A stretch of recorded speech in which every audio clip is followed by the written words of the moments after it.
हम आम नागरिक, नागरिक समाज, धार्मिक समुदाय, सब आदरणीय अगुवा, सब राजनीतिक दल आ जिम्मेवार संचार के माध्यम सबके धैर्यता आ संयमता अपना के शांति, सद्भाव, भाईचारा आ राष्ट्रीय एकता कायम राख के लेल सरकार के तरफ से हार्दिक अपील कर रहल छी। नमस्कार आदरणीय बुवा आमा, दिदी बहिनी तथा दाजुभाइहरू, म आज एक अत्यन्त संवेदनशील घडीमा तपाईहरु सामु उपस्थित भएको छु।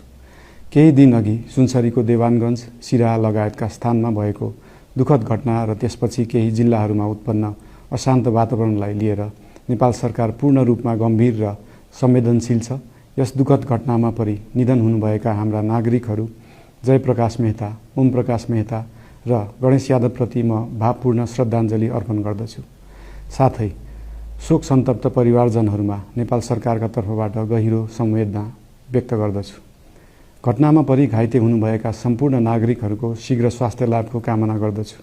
घाइतेहरूको उपचारमा कुनै पनि प्रकारको कमी वा ढिलाइ हुन नदिन सम्बन्धित स्वास्थ्य निकायहरूलाई स्पष्ट निर्देशन दिइसकिएको छ।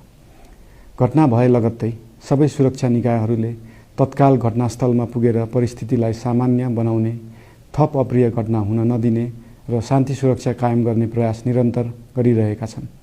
घटनाको निष्पक्ष छानबिन गरी दोषीलाई कडा कानुनी कारबाही गर्न गृह मन्त्रालयले छानबिन समिति गठन गरिसकेको छ। म सबैमा विश्वास दिलाउन चाहन्छु कि यो छानबिन पूर्ण रूपमा निष्पक्ष र पारदर्शी हुनेछ। घटनामा संलग्न दोषी जो कोही भए पनि कानुनी दायरामा ल्याउन सरकार प्रतिबद्ध छ।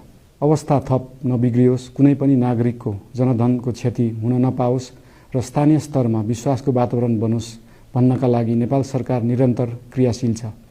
परिस्थिति सामान्यीकरण गर्न केन्द्र स्तरमा सर्वदलीय बैठक आह्वान गरी गहन छलफल गरिएको छ। स्थानीय तहसम्मै जनप्रतिनिधि, नागरिक समाज, विभिन्न धार्मिक गुरुहरू, समुदायका अगुवा तथा सामाजिक व्यक्तित्वहरूसँग निरन्तर संवाद भइरहेको छ। स्थानीय स्थितिको प्रत्यक्ष अनुगमन गर्न, पीडित पक्षसँग संवाद गर्न र शान्ति सुरक्षालाई थप सुदृढ बनाउन गृहमन्त्री स्वयं सो स्थानमा पुगिसक्नु भएको छ।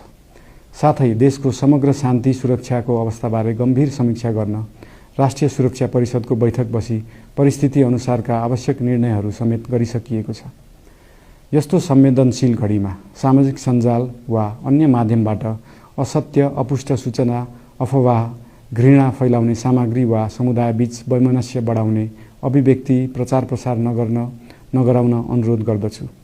साथै सरकारी निकायहरूबाट जारी भएका आधिकारिक तथ्य र सूचना मात्र विश्वास गर्न विशेष आग्रह गर्दछु।